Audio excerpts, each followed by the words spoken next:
A Curve Zoo Care Private Limited, serving animals with humanity. Visit us at zoocare.in. किसी भी dairy किसान के लिए दूध में खून दिखना यकीनन एक बहुत बड़ी चिंता की बात है। देखिए, ये सिर्फ दूध के रंग का बदलना नहीं है, ये एक चेतावनी है, एक गंभीर समस्या की जो सीधे सीधे पशु की सेहत और कमाई दोनों पर असर डालती है। तो सवाल ये है कि आखिर ये लाल दूध हमें क्या बताने की कोशिश कर रहा है? क्या ये सिर्फ एक मामूली बात है? नहीं, ये एक बाहरी लक्षण से कहीं ज्यादा है। ये इशारा कर रहा है थन के अंदर चल रही किसी गहरी गड़बड़ी की तरफ। चलिए इस मसले की तह तक चलते हैं। सबसे पहले तो ये समझना होगा कि आखिर ये समस्या है क्या और इसके फौरन दिखने वाले संकेत क्या-क्या होते हैं। देखिए, मेडिकल भाषा में इस हालत को हीमोगैलेक्टिया कहा जाता है। इसे बिल्कुल ऐसे समझिए जैसे कभी हमारी नाक से खून आने लगता है ना? इसका मतलब होता है कि अंदर कोई बारीक नस फट गई है। बस वही हाल थन के अंदर हो रहा है। इसका मतलब है कि थन के अंदर की जो खून की छोटी छोटी नलिकाएं हैं वो फट गई हैं। तो ये सिर्फ दूध की क्वालिटी का मामला नहीं है, ये एक मेडिकल प्रॉब्लम है। तो सवाल है, ऐसा होता क्यों है? इसके कई कारण हो सकते हैं।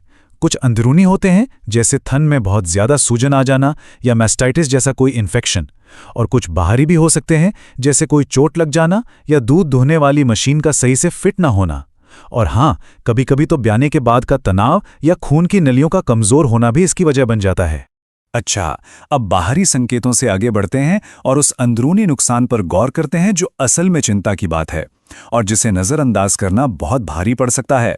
इस बात को बिल्कुल साफ तौर पर समझना होगा। ये सिर्फ रंग बदला हुआ दूध नहीं है, बिल्कुल नहीं।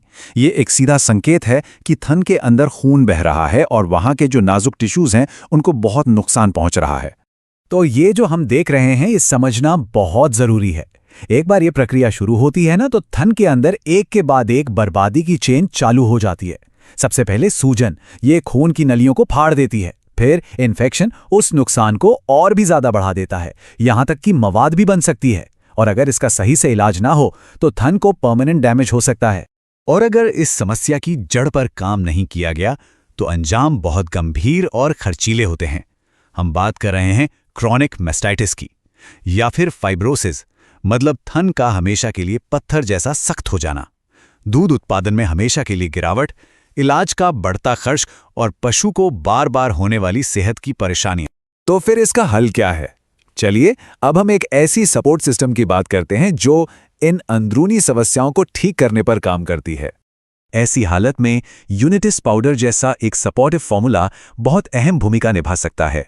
इसे खास तौर पर पशु की रिकवरी की रफ्तार को तेज करने में मदद के लिए ही बनाया गया है। यूनिटिस का काम करने का तरीका चार तरफा है।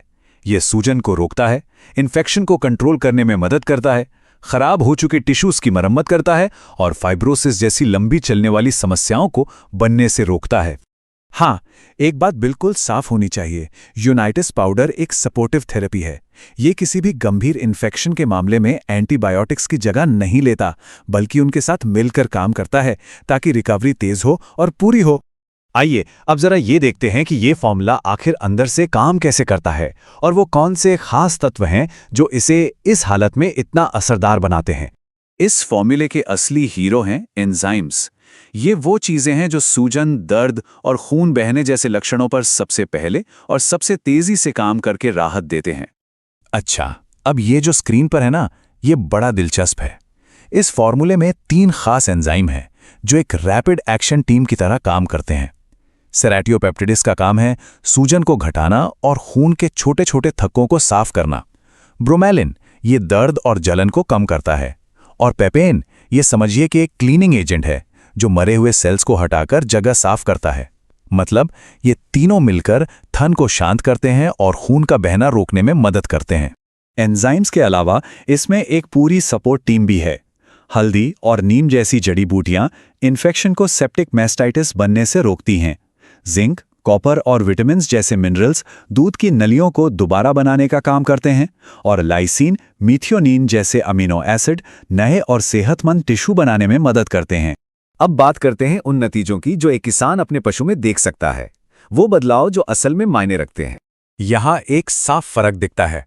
यूनाइटेड सपोर्ट से पहले की हालत क्या थी? दूध लाल और थक्केदार, थन में दर्द और सूजन और पशु बेचैन। और इसके सपोर्ट के बाद दूध का रंग धीरे धीरे सामान्य होने लगता है, सूजन और जलन कम हो जाती है, पशु को आराम मिलता है और रिकवरी तेजी से होती है। सुधार के लिए एक अंदाजन टाइमलाइन भी है। पहले 1-2 दिन में ही दर्द और जलन में कमी दिखने लगती है। 3 से 5 दिनों में दूध का रंग ठीक होने लगता है और सूजन भी उतर जाती है। और लगभग 7 से 10 दिनों में थन के टिश्यूज मजबूत होते हैं और दूध उत्पादन भी स्थिर होने लगता है। गाय और भैंस के लिए जो मेन डोज है वो है 50 ग्राम। ये दिन में 2 बार देना है, 5 से 7 दिनों तक। यहाँ पूरी डोज लिखी है। गाय या भैंस के लिए 50 ग्राम दिन में 2 बार और बकरी या भेड़ के लिए 15 से 30 ग्राम दिन में 2 बार, 5 से 7 दिनों के लिए।